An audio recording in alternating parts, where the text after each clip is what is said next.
All right, good evening, everybody. Good afternoon to those here in the US, and good evening to those in Liberia. It's 8 p.m. or 7 p.m. in Liberia, I believe. And welcome again to another edition of Liberia Shall Rise. I am your host, Augusto Sharif. I'm here with my good friend and brother, Mr. Emmanuel Sapalucia. Boss, how you doing today? Oh, by God's grace, thank God we are here in good health so far. Want to take this time for the tradition that was established sometime in the 1910 in America to wish all of those fathers, not donors, but fathers, because some people are just donors. Some people are fathers who have not even had one, but they are fathers to many. So all the fathers, I want to say Happy Father's Day. It has been recognized. It was established by the president of America, and now we celebrate it here. So I want to say Happy Father's Day to all the loving fathers out there, not donors. Awesome, awesome. Look, I want to add my voice to that too, because sometimes it's so easy for us to categorize fathers as just the biological ones, but there are some awesome stepfathers, adopted fathers, and all of those people out there who do so much, who bring so much to the table to just make other people's kids better. Again, I just want to echo your sentiment and say Happy Father's Day to everybody. Hope you guys can relax, enjoy the one day, and listen to a broadcast like ours, and also listen to watch the rigged World Cup. If you're a World Cup fan, the World Cup that they already finished cooking, they already know who's gonna win. You can still watch it. So Yeah. just for the entertainment factor. But yeah, but welcome to Liberia Shall Rise. Today we are going to be talking about what everybody is talking about in Liberia. Hopefully everybody is talking about it, because sometimes you go on the street, you talk to people on the street, they have no idea what you're talking about. Like Mhm. yesterday, Liberians, they are so preoccupied with most of them, not every one of them, so I don't want to generalize. But most Liberians are so preoccupied with just where am I going to get my daily bread from? How am I going to get my kids to school? They are preoccupied with the issues of life, the most important things of life. And because of that, sometimes the local news just come and pass right over them. They don't pay attention to it. They don't even know what's happening. Like yesterday, I was talking to someone about an accident that have taken place in the country where people really die, and that person was like, "Man, you guys are more informed than we are." So I don't know what that meant. I don't know how to. I didn't know how to take that. So today we're going to be talking about the $19.2 million drugs bust that was done in Liberia. And even though at this point in time we have no head, no tail, we have no idea what's really happening, but we do know that investigation is ongoing, and we are hoping that very soon we'll get some sort of report telling us exactly what's taking place in the country and how these issues are being investigated. And so I'll be joined here with my good friend, Mr. Emmanuel Sapolucia, and we are going to be talking about that. But before we do, though, I think I just want to take some time. It's a heavy subject, so let's relax. I'm not going to play anything crazy today, but I just want to play our regular on Hill Liberia, and let's just see exactly what's happening from there, and then we'll just come right back and get a show on the road.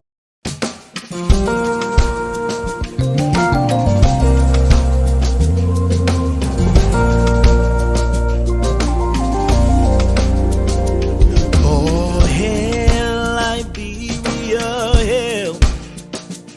Oh, hail Liberia, hail. This glorious land of liberty shall long be out. The new home name, great be her fame, and mighty be her powers. Oh, hail, oh, hail, oh, hail, oh, hail, the Lone Star forever. Oh, hail. All right, the Lone Star Forever. Beautiful song there. Good rendition by our own man, and we thank you for that song. But basically, what we're gonna do though, we didn't make the World Cup, so if you want to hear our national anthem on the global stage next time, make the World Cup, or at least make the African Cup of Nations. Yeah. Oh man. But Sapalucia, let's open the show on the road. Look, I was sitting here minding my business, and before you know it, I'm getting all of these videos coming in. I'm getting all of these different things coming in. People talking about, oh yeah, we're fighting drugs and drug burst in the country and all these different things. There were 19.2. They were able to come with the market value of those drugs and be able to tell us exactly it was going to be close to $20 million in that drug bust. I have done my opening, so I'd like to hear your opinion on this whole subject of the drug issue before we really get into it. So take it for a ride, my friend.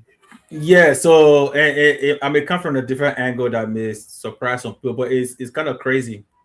Based on what we know, it seems like many countries around the world. I mean, in fact, I just heard, I think last night or so, I was somewhere where, gathering, they said, oh, they are assembling Volkswagen now in Rwanda.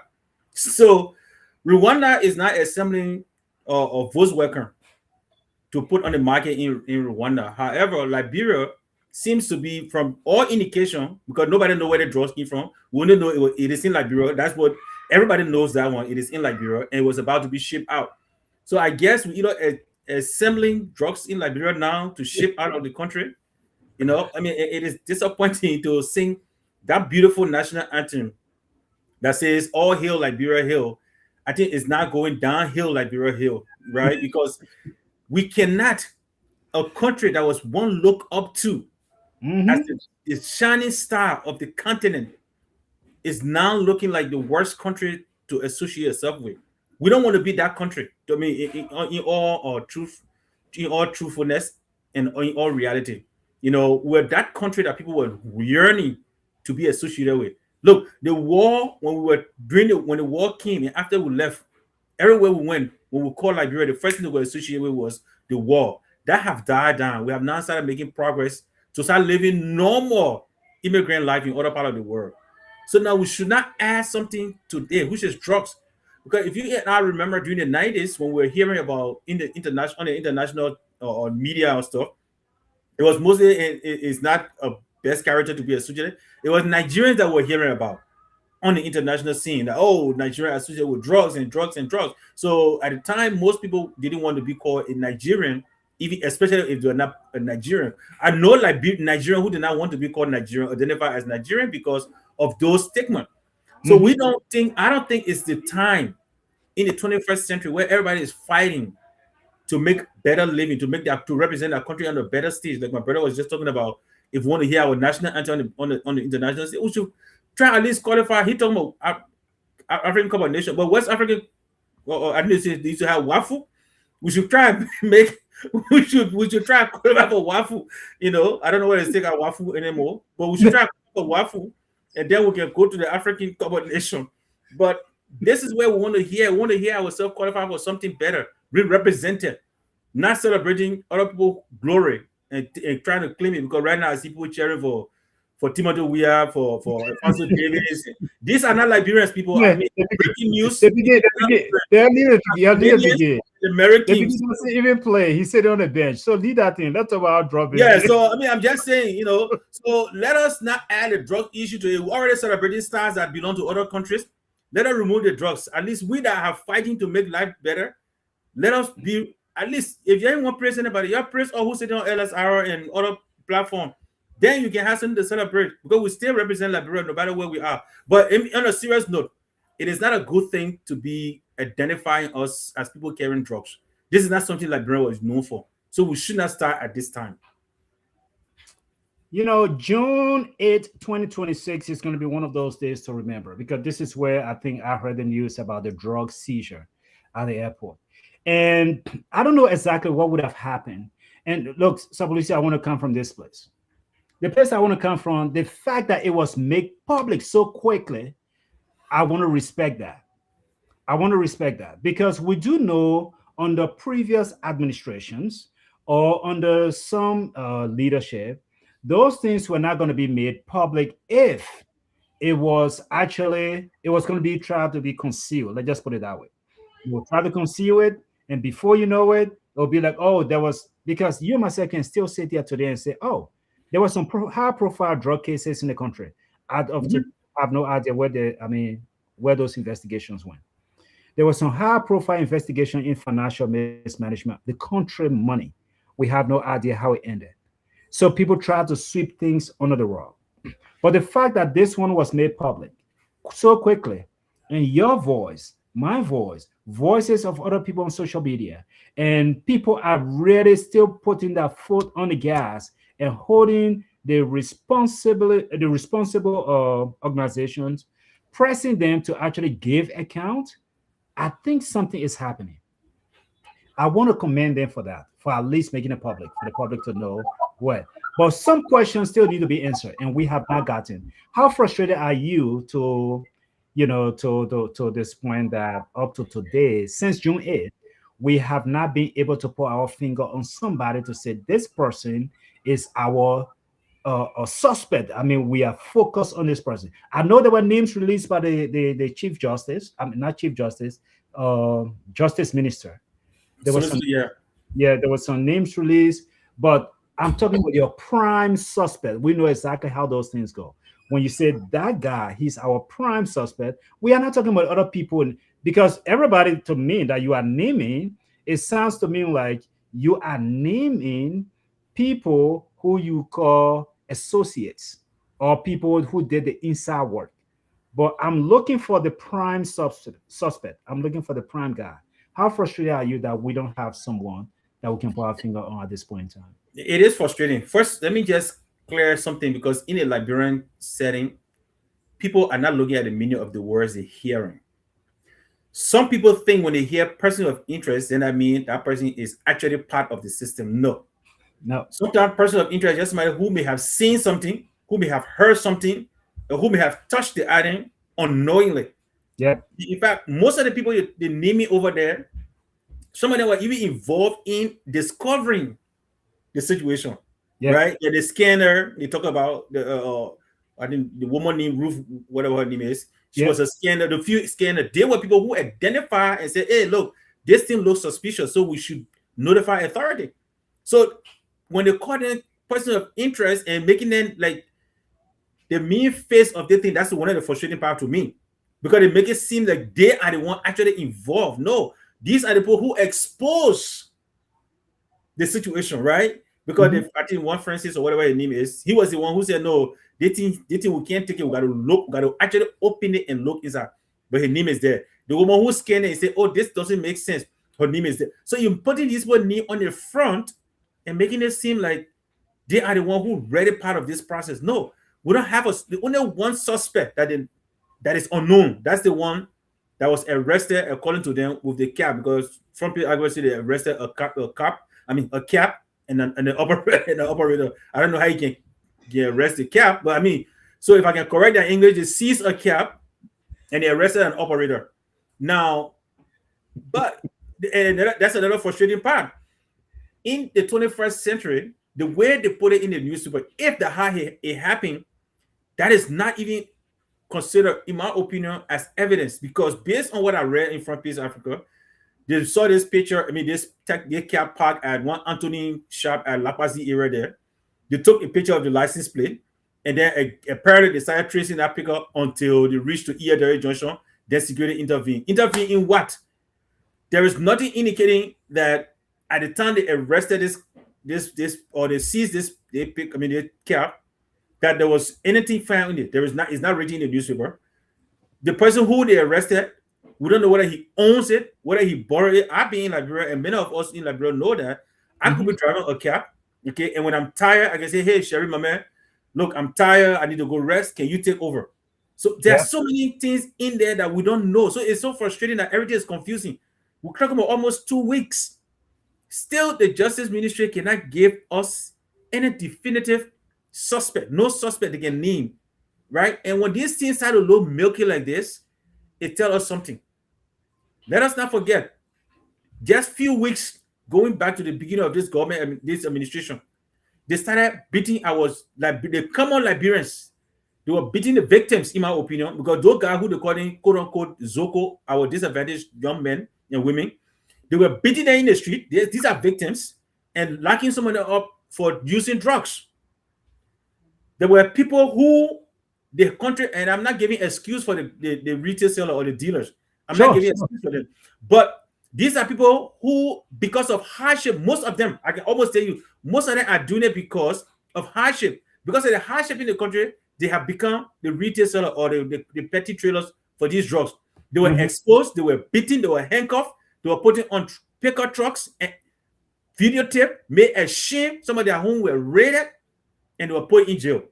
Mhm. But here we are, $19 million worth of drugs is being arrested. We don't know how it entered the country. Up to now, we don't know where the warehouse it was assembled in. It was assembled in. We don't know who packaged it because the package they say that we see in the movie. We don't know who packaged it. Up to now, there is no suspect beside the unknown one that was arrested at the EAW junction. So it is frustrating that our common people can be abused. The victims, in my opinion, most of the victims can be publicly humiliated, made ashamed, put in prison, and then when it comes to the big fish, it's silent and it's just giving us confusing information because none of this information will give you anything. That's the frustrating part. And also, look, we'll come back. We'll stay on Liberia because that's our focus of the show, right? But some of the disturbing facts that we are hearing is just how the drug was to be transiting out of Liberia. It's transiting out of Liberia, supposed to be landing somewhere in Europe. And but before I get to that point, though, I want to go back and just kind of highlight something that you just said. When people are going after the users and they are going after the petty trailers, this is how people fight drugs. I know exactly. And I'm not sitting here to say drugs is not a big issue in my country. Drug is a big issue in this country where we are. It is a big issue where we are. And the way people fight drugs here, sometimes the Drug Enforcement Administration, the DEA, or some of these people that actually fight drugs in this country, they will befriend the petty traders, the small dealers. They will befriend them in a way of saying, look, what you're doing, Mr. Sapolicia, by selling this drug on the street, it is a crime. You can go be put away for a long time. Mhm. But guess what? You go undercover for me and definitely go ahead. You're about to reduce your sentence. If you are supposed to be put away for 10 years, we can get you out in 5. But we want to get to that guy because the person who is giving it to the little guy to be the street seller, that little guy is getting it from the middle guy. There's a Mhm. middleman right there in between. And that middleman knows the top guy.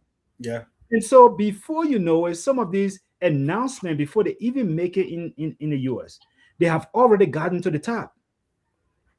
They have already gotten to the top. And I hate to bring this analogy here. Our friend, the guy who is on another broadcast, who we all heard the story. Oh, he's going to jail because they were doing all of this nursing fraud and all of that. Before that announcement came out, the government had already been doing that work. They knew exactly who the top guy was. They knew who they want to get to. They know exactly. And so that is why our brother can go in and say, okay, I want to be state witness. And so I can bring the other people in so that way I can get a reduced sentence. And we know that's what's happening, right? Mhm. Yeah. And so I'm just saying, you don't just go after the petty traders or after the first guy that you see standing to Dupo Road and say, oh, yeah, that guy too, he's hustling. What if you connect with that guy and say, look, I'd like to know how you got this thing. Let's get to that guy. And you get them into the guy in the middle. And that guy in the middle, you tell him his sentence. So look, this is how. But if you cooperate and you can get me that guy to the top, that's how serious people fight drugs. That's how serious people fight drugs. So I like the point you made about going and harassing these petty traders, going and harassing these Zogos that are using it. And every time they catch these Zogos, these guys from the ghetto, they were big name, they were publicize it, they will put it all over social media to make us convinced that they are doing something special, that they are actually fighting drugs. But they are not telling us who the top guy is. Because could it be that they know and that top guy, he's also part of the system? And if you look at and this is in fact, it was from a DEA, a former DEA type man who said it. What's his name? Kroma. Because he said it is in the public sphere. It's not something that hitting. He said to fight drugs in Liberia is difficult because people in higher office are part of it. So, and that what will bring us to the point where they rather expose the young, the victims, some of the victims, and some of the petty traders, so that they can pretend like they're fighting drugs. In reality, the very people who's telling you they're fighting it, they are the one who are the one bringing it in. Because let's be realistic, the names that we see over there, all of the names, besides the last two guys who talking about out of the country, those names they have, there is no way, Sheriff, that you will convince me those guys have access to $100,000 in drugs before we talk about $19 million. There is no way. Look, we gotta be realistic. We know how the Liberian men behave. If the guy who you're talking about as a security agent over there, if he had access to just $1 million, he would not be a security agent. That's the reality. No. That's the first thing. He would not be. Absolutely. He'll be living big life, big show. So these people, Liberians, need to open their eyes and see that, look, all your government, most of your government officials are doing is just putting smoke screen in your face to tell you, oh, we're doing something about it. This will end up almost like the $100 million drug case in Liberia. That's how it's going to end up. People are going to talk here, and they find something else and bring in, and then that clear the smoke. Maybe because I heard it brought in 285, how to call it, another 285 yellow machine. So once that one start coming up and they talk about yellow machine, oh, they say, oh, we put one to Lofa, we put one here, then the drug case is going in the back, and we'll hear nothing about it. But to be frank, when you see these things happening, where after 2 weeks we still don't have information of any suspect, in my opinion, and I could be wrong, there is somebody at the top that they don't want to expose. It doesn't matter what the president says. It was a pre-recorded stuff that somebody gave you to come and read and would listen to. It didn't address anything. Let be real. Let be real. The president did not address anything. These are the songs that we heard over. In fact, George Weah, he gave a lengthy speech about drugs, but at the same time, we know what happened. People were dying in the street. People were eating their own skin in the street because of certain drugs that were coming from here in Pennsylvania, Philadelphia, to go to Liberia. Yeah. So we saw those things. The same speeches were being made, and people were still dying in Liberia from drugs. So when we hear 45 seconds or to a minute press conference or whatever that release was, it was nothing. This is not the first time we heard it. When he came to office, a part of the arrest agenda, one of it is corruption. We know corruption have now been fought because corruption have been happening in his government. So there is nothing new. Let him tell us something new.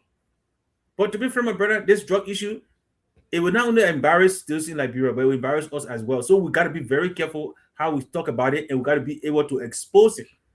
Okay, so now let's talk about international ramification, right? Let's talk about this. Look, there are countries around the world that are very serious. Now you have now this alleged that the drug, I call it alleged because that's what we are reading, that's what we're hearing, that the drug was not intended to stop in Liberia.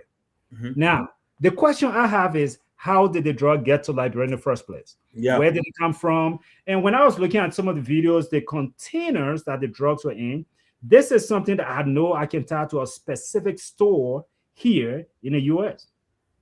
The containers that those drugs were in. You can go to those stores and you buy those those containers. And so if it was used, did the drug come out of the US? And I would doubt that happened because the security checkpoint, except there was some inside person from here, but the security screening to go out, it is not easy. Now, since we don't have a direct flight, and usually we have to go from US to Brussels, from Brussels to Freetown. If we're going to Brussels airline, I'm going there. From Brussels to Freetown, and from Freetown to Liberia. When you get to Freetown, people are unloading, they are offloading, and all of those different things. At what point in that destination, if this drug was intended to go straight to Europe, it came from the US straight to Europe, we were already in Brussels. Why could we not onboard the drug in Brussels and leave it right there in Europe? How did it get to Liberia in the first place? Did it come by boat? Those are a lot of questions that we don't have. And we know it did not come by boat because how we get to Rawa Fields, right? Yeah, it came by air. So at what point in time, when you're now telling us that this drug was intended to actually go through or go to Europe, that was the final destination. So Liberian government, you don't have to worry. Basically, I am saying you should worry because if that was the route, you can even say, oh, we went from US straight to Morocco or US straight to Kenya. Whatever route you took, that drug will have stopped where it was intended to stop instead of entering Liberia before you use it as your hub, your distribution hub. And another confusing part is this cab driver, because when you read the headline, it tells you the seizure. I don't want to use that caption of arrest. The seizure and the arrest of a cab operator deepens the how you call it, deepens the I don't know, whatever the situation is. But my question becomes, if we talk about this drug came to the airport and was supposed to transit from there out, why is a cab driver transporting it to the airport again? Because at one point they said the person transported about 1,000 k from somewhere to the airport. So if it came through the airport, did you transport it out of the airport and brought it back to the airport? I mean, And there's you so know, many confusion.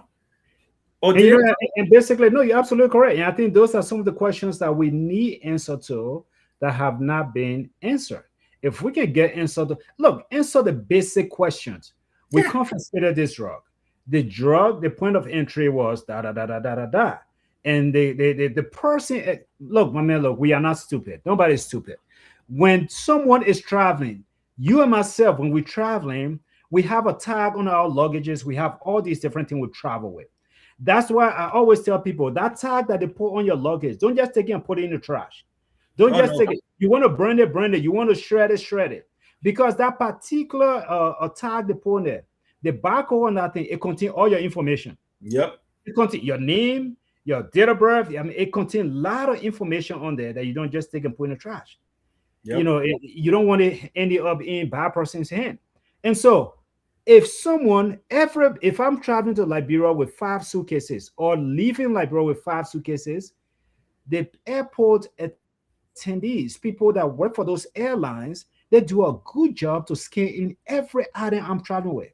You Hmm. can track that item and you can link it right back to me. So Yeah. you can't tell me this particular drug. You can't tell me that we cannot link it to Mr. Sharif or Mr. Sapalucia just by looking at the tag. If it was brought into Liberia or if it was leaving Liberia, if it was already been scanned, how can you not tell us, well, he may not be the top guy, but it might be someone just look. The person transporting this drug was Mr. A, B, and C or Miss A, B, and C. Just by tracking the way the drug is leaving or entering the country, you can track it. So, what is so big about that to actually come and say something to us and let us know exactly where we are? And you bring all of these little people in. I mean, when you look at one of the videos, the poor woman, she's just sitting there biting her nails and don't care, just sitting around the airport while they're loading stuff in the taxi. I mean, she got no care in the world. No, but okay, Sharif, let be realistic here too, though. When you and I go to the airport here, the only time they will open your luggage, the only time the scanners will people at the different areas or agents scanner, whatever TSA, the only time they will open your luggage if the scanner shows some suspected issue, some suspicion. Yeah, If no suspicion, the bear goes through, they go yeah. by the business. Mhm. Okay. And the conveyor belts, once the conveyor belts, you put on the conveyor belts, it goes through, the agent not ask you. So the fact that, in my opinion, they're still using these scanners as suspect or person of interest, it doesn't make sense to me. These are just agents, It's a they only scanning stuff, right? They only scanning stuff and they scan it and they put it, they don't go deep. But the fact that they saw it and say, oh, something don't look right here. I don't see why the name continue to be part of this, the person of interest, person of interest, person of interest. Every article that have come out, their name is. By this time, they shouldn't be part of person of interest because we're talking almost 15 days now, from the 8th to now. We're talking about more than 10 days. You should have gotten every information you needed from those people and get rid of them. And tell them, okay, just stand by, just in case we have other more questions, we'll come to you. That's it. But at this time, They should not be even mentioned in any updated newspaper, to me, in my opinion, just from my little thing that I have in the security force. Okay, they shouldn't. We should be looking at where did the drug come from. First of all, it was scanned. So if it was scanned, that means it's trackable, right? If it was Yeah. scanned, it is trackable. Mhm. So the government or whoever in a discussion knows exactly what happened. But again, in my opinion, looking at Liberia and looking at our history, people are involved that have connections with somebody with connection. And because of that, they rather use the small people, they use them as the flagpole, they waving the flag up so that we all, how to call it, this the light you can use for the cat, no pointer light you can use for the cat. Yeah. Yeah, that's what they use here, the laser light. That's what they using laser lights to us. So we have become the cats. They point the laser light, so we follow it, we point this. But no, not all of us are a cat to follow the laser light because this does not sound right. A lot of things don't add up. The cap you arrested is just a waste of our time because the details that follow the cap does not explain anything. It just create more question. Okay, Mhm. the Mhm. point of entry of these drugs, those are the places you have started from when you arrested the drugs. Tell us a drug enter XYZ time because I saw something from May 21st, May 22nd, June 5th, June 8th. There are dates they're putting out there. What happened these times? They're really not giving us any clear information regarding those dates. So again, it's that laser light they're using and they're pointing at everybody following. But I mean, the DEA person in charge, I think his name is Biago. He said that persons of interest, like you rightly said, persons of interest. They have identified those persons of interest, and they are actually on doing a full scale investigation to trace the origin of the drug. Full scale investigation to trace the origin of the drug. And at this point in time, according to what I'm reading, they have had, I mean, multiple agencies involved in this investigation, Mhm. right? They have the police, they have the FIA, Financial Intelligence Agency, and then I don't know what FIA have to do with the thing, but we'll see. Maybe they want to see if the person took loan to borrow the drug. We'll see. But FIA is involved, and then you have NSA is involved in this investigation now, and so all of these different agencies that you're bringing in, honestly, in my opinion, the same way they're doing the case with the persons of interest, it is just a diversion. It is a diversion because nobody, no investigative organization or agency spends so much time putting all of their attention on the people of interest, the persons of interest, versus tracking the origin or how the drug entered the country in the first place. Nobody does that. You don't, I mean, usually you have your people of your individual interests, you interview them, you just want to know to what extent that those individuals actually know about this particular thing. When you Yeah. scan that drug, did you know it was a drug? When you scan it, it went through that. Did you see something wrong with the container? Yes, that is your people. I mean, you interview them and you rule them out. You keep going. You keep going with investigation. Look, I don't want to get ahead of anything. I don't want to get ahead of the whole investigation if it is ongoing. They say a full-scale investigation is ongoing. They want to know the origin of the drug. But I think for me, honestly, a good place to start is just go and just track the information on our airline. Who is transporting this drug? The tag is there on all of those containers. They give you a little tag that got all that information. Who is transporting or who is bringing it in? If you can stand there, give us the name of that person, that young man, that young woman, the man or the woman. You can give us the name of that person. Then that person now can be your prime suspect. He or she knows exactly who is using them as a medium to do this transport. But we are not there. And I think that's the frustrating thing about the whole thing. Because like you said, Mr. Sapolisia, nobody in Liberia is going to, I mean, even if they get $50,000, I beg you, they're not going to get rid of the job. They're not getting. We all know the Liberian mentality.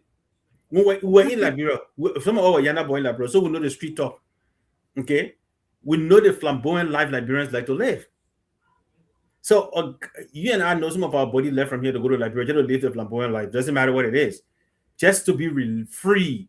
So I personally looking at maybe again the only two people that I see that, if anything, those are the people who they say person of interest, one that was in China and one that is in the United States, who says we keep a medical treatment, those and stuff. If anything, if and only if everything remain constant, those are the people that I may see that may have something to do with those things. But all the other names, those local guys are naming, in my opinion, those are smoke screen. Those are complete smoke screen. Even the transporter, a guy who is a transporter, one Zion, because that's the first name that came out. The Zion guy, I think Emmanuel Zion, whatever his name is. That was the first guy that came out. Even up to now, he's missing action. I know there was a post asking where is Zion, whether he's still alive or dead, right? That I don't know. But the situation, look, man, it's crazy. No, I mean, but I think we can laugh. We're laughing about it, but it's a serious thing. It's a serious issue. This is a cartel, right? People operate in that world. Oh yeah. But the people, they are not afraid to take you out when you are arrested. When you are arrested, look, man, we can talk about conspiracy all we want. We live in a country that's full of the conspiracy. You know, up to today, since the 1960s, they are still saying that there was a conspiracy when it came to the assassination of John F. Kennedy. And the reason they say that, Lee Harvey Oswald shoots the man, and before he's arrested, before he can even be interviewed, being transported from one place to another, he got killed by Jack Ruby. And so now they're saying, who is hiding what? So, I mean, cartels, they don't play. You get arrested before you can say the big boss name. If they got to take you out, they'll take you out. And so I'm not going to be surprised if somebody's been taken out.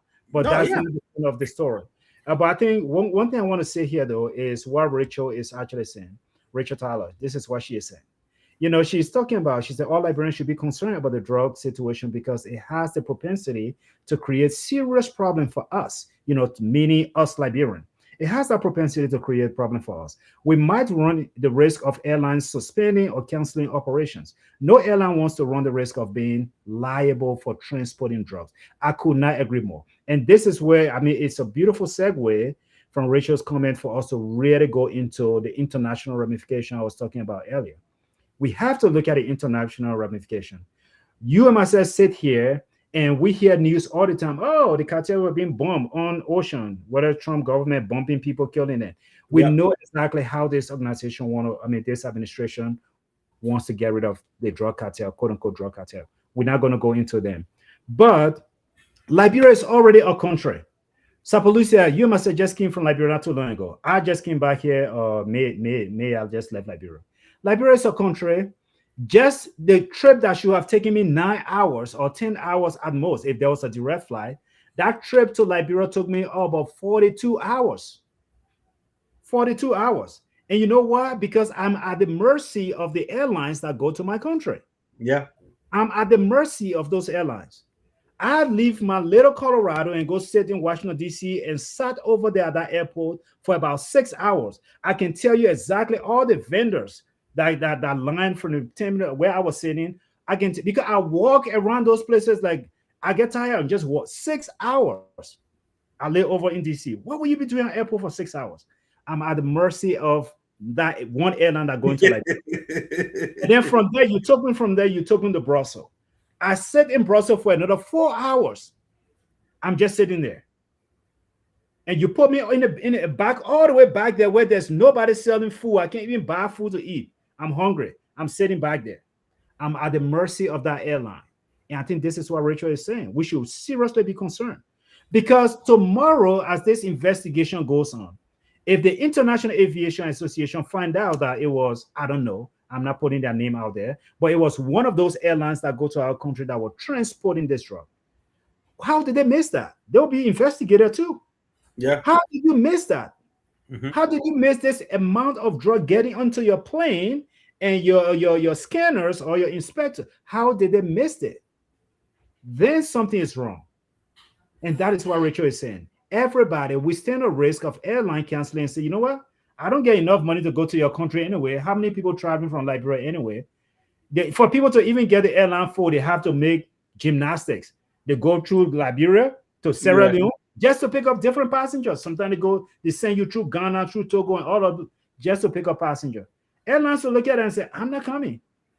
We've seen places that Delta just, I'm not coming. We're Yeah. still working with them. So it's a serious international concern for us, not just the Zogos on the street in Monrovia. No, Go ahead, but Sabalucia. yeah, so as that point, as she makes that point, it brought me to another thing, and I've said it numerous times. No serious company that want to follow any regulation, the right regulation, will open businesses will do business in Liberia. That is why Asalameta, B Mountain, and the rest are taking advantage or disadvantage of the situation there. Because if they want to follow actual international standard of what regulation they're supposed to meet to be in Liberia, they will not be there. But because they want to bypass and take the risk, they're willing to cut corners and get there and abuse the system there. It's the same with what's happening here when it comes to the airlines going to Liberia. Okay, only risk taker normally now at this time flying to Liberia, because think about it. If you want to Liberia, your plane breaks down, you screwed. You don't have any aero mechanic there. We don't. We don't Well, it have. happened to me. It happened to me, by the way, last year when I was in Liberia. I mean, I stayed at the airport for additional to Brussels airline credit. They put me in Farmington Hotel. Some people were there for a week because the flight that was to take us from Liberia to Sierra Leone and then on to Brussels, the flight broke down. And so they said we have to wait for them to bring people from Brussels to repair the plane before we could leave. And that's why I overstayed. You see what I'm talking about? Last year, I overstayed. You see, that's exactly what I'm talking about. So that's the problem we have. Just you talk about your plight when you were going. You took what you said what 42 9? hours. 42 Okay. hours. Think about it. When 24 when you and I were going, I spent I think what 8 hours. We spent almost 9 hours in Morocco. Why? Because Morocco could allow me in, but the person I was traveling with did not have an American passport, so they were not allowed to go out in town. But I spent more than 8 hours sitting just at the airport in Morocco. Wow. Yeah. Back and forth. I did the same. Okay. Now, and besides the one I spent in the States, I'm not talking about the one I spent in the States and then but in Morocco alone. So in Morocco alone, I spent about 17 hours just sitting at that airport before I could come to the States. Because when we're coming back, they did it in a way that I couldn't go there. They made it 7 hours because they say I think either 7.5 hours to 8 hours, then you can go out in town. But anything less than that, they got to be in the airport, right? And that's the frustration we face. Those are the sacrifices we make to go to our own country to spend money to the economy. They don't see it that way. So when you start to add these other little things on it, it becomes a more burden for us, because then how do I go to Liberia? Yeah. Sabalucia, I just hold your thought 1 second. I got our good friend River Says Pro. He's online. River Says, go ahead, buddy. We're listening to you. We can hear you. Okay, yeah, I'm on Bluetooth. So can you guys hear me loud and clear? I just want to make sure there's not so much noise. No. We can hear you clear. There's no echo in the back. Okay, thank you very much, guys. So my question is, guys, I want to get both of you honest. I know you are honest, guys. But I want to get your honest opinion or your honest view as far as this drug seizure RIA is concerned. And my second point, I want us to look at it through the lens or through the involvement of our international partner. When I say international partner, I'm talking about the United States, because I heard that they were the first person they elected the authority, which was kind of a little bit surprising. So I feel that I'm not trying to defend this government, but for some reason I have the feeling that there's a kind of big hand under it. And so if the United States knows about it and they are involved in it somehow, investigation, maybe the DEA, the FDA, the ATF, or whatever is involved, and our government is being little bit put on hold. Guys, how do you balance that? How do you balance your friendship? How do you balance your relationship with the United States to that of your commitment to your people? Like I was going to, you promised to fight drugs. You promised, and that was one of your mantra. That was one of your campaign promises. And then you are faced with this big dilemma. And I'm just saying, hypothetically, if the United States is part of it, and they're telling you, look, we don't want to hear nothing. We are on top of it. Just continue to store your people, continue to slow them down. Sheriff and Saf, how do you balance this to your people where the pressure is on the government to say something, but then say you are being held back by this big head that telling you no, you can't say nothing, slow down the process. How do you balance that relationship to your commitment to, with regard to your commitment to your people, your commitment to fight drugs, your level of transparency that you promised you're going to tell your people everything. You're tracking down Samuel Toure. You went to court. You got Trina Bono on your radar. You got a GAC working and everybody clapping for you. All of a sudden, you are being stalled. You can't say nothing. For me, it's surprising, guys. It is. So, how do you balance that? First, I want to get your own honest opinion or honest view on what really the thing is going on. And then, if there's a big hand involved, that I believe, how do you balance that friendship with transparency with regard to your own citizenry fighting drugs in your country? Thank you very much. So, River says, Pro, before you hang up here, I want to ask you here real quick. I want to make sure we understood the question correctly. Are you saying that it is likely that the U.S. is involved in this drug and they are telling the Liberian government how to investigate it, to be slow on the investigation? Is that what you're saying? Yes. That's my hypothesis. That's my guess. Okay. Thank you. I wanted to clarify that. Okay. All right. Appreciate it. Okay. Thank you. All right. So, based on what our friend River Says Pro is saying here, look, I have to go back. I don't have all the information. I don't have factual information regarding whether Uncle Sam is involved and they are telling the government of Liberia how to investigate it. But I can go back to the last administration. The last administration, one of the reasons that there was a big friction between Uncle Sam and that particular administration was because of drug issue in the country. Uncle Sam was always providing tips, intelligence, and said, look, there is drugs coming in the country. If you don't do something about it, we'll take things away from you. I mean, if you don't fight drugs, if you don't take care of this, we'll take away privileges from you. Just like you have your child. You give them a cell phone and your kid is using that cell phone. They are not studying. And you say, look, if you continue to get a C, I'm going to take that phone away from you. You're not going to use it. So similar intelligence was provided.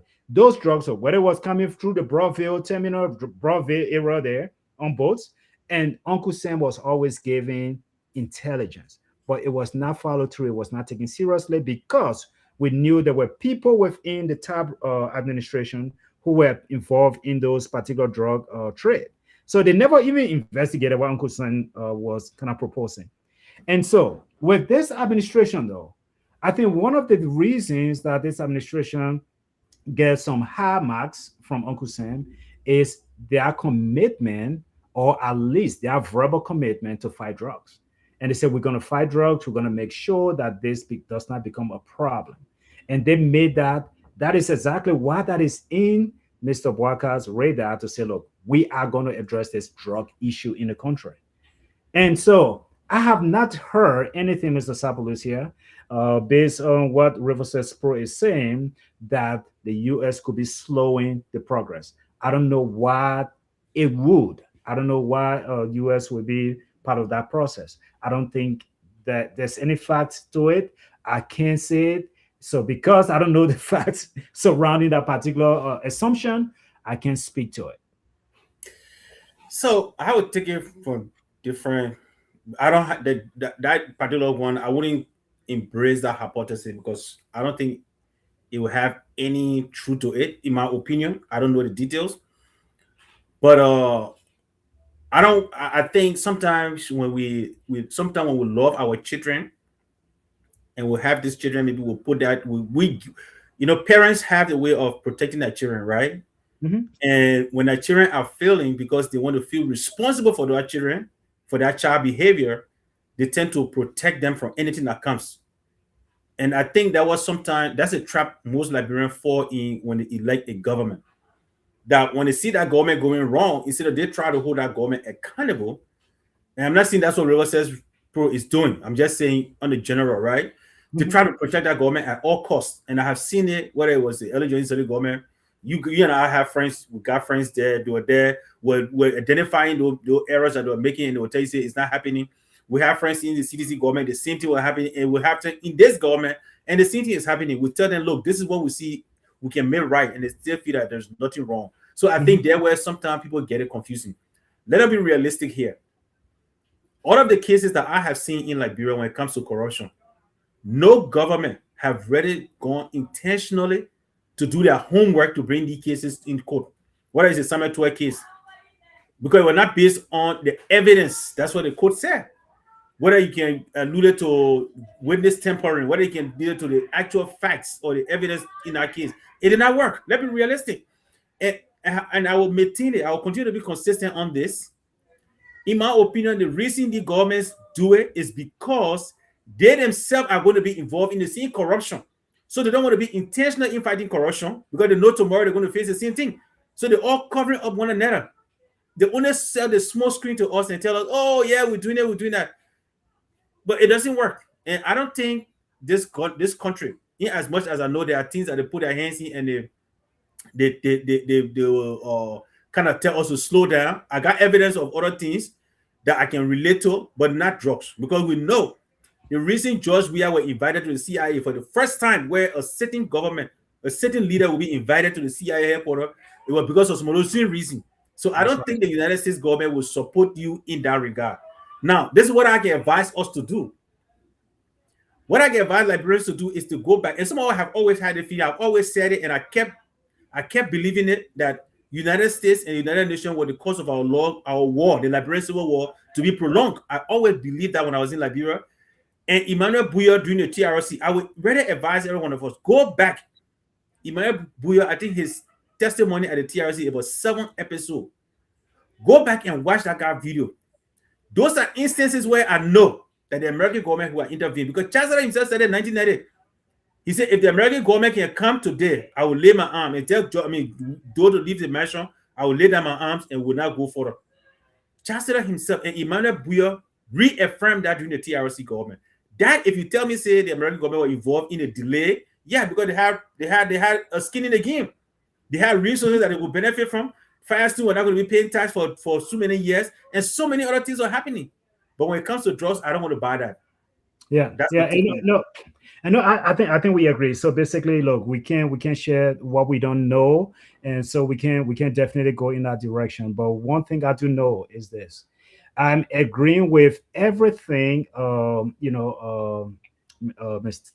Tyler is saying here. Richard Tyler is saying that just give us the basics. Give us the basics. Give us the basic information that we can at least hold on to at least know that something is happening. We are not saying go and crucify someone, but it is just a basic point of investigation. This drug, Sharif was traveling with this drug. We arrested him at Roberts International Airport. He is our prime suspect. Now I can start holding all the other branches. You can use me to hold all the other branches. We are not saying, look, when you sit here and you listen to what's happening at the border, the cartel use people all the time to transport drugs from Mexico into the United States. Whether they're using El Paso, whether they're using California, they always use people. Sometimes they will use people you will not even suspect. Elderly person, young college student, they will use anybody to transport drugs. Sometimes these people put the drugs all in their clothes, under their cars, they were planted in their suitcases. The cartel use people all the time. But you know what? When Border Patrol arrests those people, their primary goal is not to torture those people or to make them feel like they are the end point. No. Primary goal is, hey, señorita, I want to get that. To push that in El Chapo. To get a person like El Chapo. Yeah. The goal was not to just catch these little people. Yes, we know there's a big man who's sitting in Chicago who is selling El Chapo's drug. There's another guy in California. If we can get those people and they can give us intelligence, that's how he went down. If we can get the people on the inside, you will get intelligence. Yeah. Give us the basic information and tell us in whose possession was this drug. How did they get to the airport? Who was transporting? If we know that person, we will make sure that's the starting point of our investigation. But leaving all of that and going to someone who scan your suitcases when you're going through the airport, they go through the scanner. I don't know. Look, for me, I'm sorry. One of the reasons that the US government was saying, Liberia, if you don't correct certain things, you will be on this banned list. You're not going to send your citizens to America. The reason was they highlighted airport security. That was one of the reasons. So if the US government was highlighting airport security as one of the reasons they were going to ban our citizens from traveling, I don't think they would be in favor of saying bring drugs. No. Because security was one of those hardest things that they were saying it has to be corrected. It has to be updated. Your scanning system, your passport issuance, and all these different things needed to be corrected. And Liberia, slowly, they took them from that yellow list and they said, okay, now we are back. And Liberia, you are the only country, one of the 10 countries in Africa now that say, we will keep you so you can issue pass or visa. Yeah. We'll issue, because that means the US government will beginning to trust us. Yeah. Matter of fact, it even got to a point they say, oh, now we'll do your visa 3 years. Instead of just giving you that 6 month, 1 year, we'll do that 3 year thing. But look, it is something. They were beginning to trust us a little bit, right? And so now all of that could be at a risk, and we could be at a risk of losing all of those different things. And now we can get back on this list. And that is why it is super important that it is not just us keeping our eyes on this drug issue. The international community is watching. Yeah. The flights that go to Liberia, they are watching. And people are actually beginning to think, is it worth it flying to Liberia, coming back with empty plane? Is it worth it when our airline get this bad rap as transporting $19 million worth of drug in Liberia that was supposed to be translated to Europe? Sorry, before I lose my trend, sorry, I don't want to look back about it earlier. River says Pro made a point. He talked about our partners, and I will continue to correct Liberians, and they will get it right. Liberia does not have a partnership with America. Just erase that. If you thought you had it, you don't have it. If you define the word partnership, it's an agreement where you and I have something to gain, not control. When you are being controlled by somebody, that person is no longer a partner. If I tell you do this or else, we're not in partnership.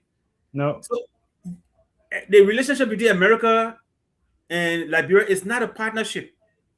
It's not balanced. It's a master. It's a master versus a servant. So you are not a serving country. First of all, let's be realistic. We gotta be reality. We gotta face the reality. So when you ask the question, what do you do when it comes to transparency? It's a challenge for you. As long as you continue to beg America for food and everything, you don't have a partnership. It's like my son telling me, say, oh, Dad, I'm a man on my own. Then he coming to me to pay his rent, to pay his bill. You don't know. You can't do that. So you're not independent. But Sabalusi, as we bring the show to an end today, though, we got 2 minutes here. So let me take my 30 seconds here and close my deal to answering Rachel's question. She asking us Liberians, though, what can we do collectively? I like the word collectively to further this case. Look, we have seen too many cases fall between, I don't want to say the cracks, it fall between the guarder right there on Jamaica Road. We have seen too many cases that just stop somewhere, it doesn't move forward. So I think one thing we can do is what you and myself we are doing today. We should not stop talking, even if this case get old, even if it's 3 months down the line and nothing has happened. We should not stop talking about it. We should pull these things on social media. If I was in Liberia, look, one of my things is to be a social advocate. If I was in Liberia, I would be working with the group that protested last year, August, that says say no to drugs. Yeah, I would be organizing. This is the time now that we need to come back and reorganize that march. Say no to drugs. Yeah. This is the time now that we need to go out. Someone has to be held accountable for this consignment. Someone has to be held liable. Someone has to take responsibility. It is not a time for us to sit back and say, well, the government is investigating. No, everybody that they have highlighted, there's no sense whatsoever that says that person, that poor lady who's scanning your goods into your plane, that person know about how $19 million worth of goods come in the country. There may be inside work, But if there's an inside work, inside job at the airport, we need to know who those inside people are. And we need to know the basic information. Until then, we should not stop talking. Every week, if that's the only topic we'll talk about on this platform until we get result, we should be adding our voices to it. And I will appeal to the group in Liberia that can organize themselves to say no to drugs. That should be at the top of the protest. That's my point, Sapolisi. I go No, no, ahead. but yeah, and I think you hit it on the nail on the head. You hit the nail on the nail on the head. And what I would add to that is, of course, I don't want to take us most of our time. Is Rachel, if we are in the United States, and we are in the United States, almost every city that I have lived in, of let's say, yeah, most cities in the United States have Liberian leadership in those communities. This is the time to approach your community leaders. This is the time to write your open letter to ULAA, the Colosco, the leadership of your community, every area. In fact, if possible, even your district, the district in which you live, write your Congress members and let them know that, hey, this is happening in my country. I don't like it. Because especially if you're a voting member of that community, write that congressman and tell them, look, this is happening in our country and we don't want it to continue to go because it will affect us. This is the time for us to do that, to blow that trumpet. Every one of us, if we want to say collectively, this is what we need to do, right? So that you and I cannot suffer, because tomorrow, if all the two, I don't know how many planes going to Liberia now. I know Air Morocco, I know what's going. You just said Brussels is still going, so Brussels still going. I know Air France, I think they stopped. So I think only two so far. I don't know what else. Ethiopia, I think Ethiopia going maybe. So a whole country, they all hill Liberia hill. When they got less than 5 flights, we don't even have refueling station in Liberia.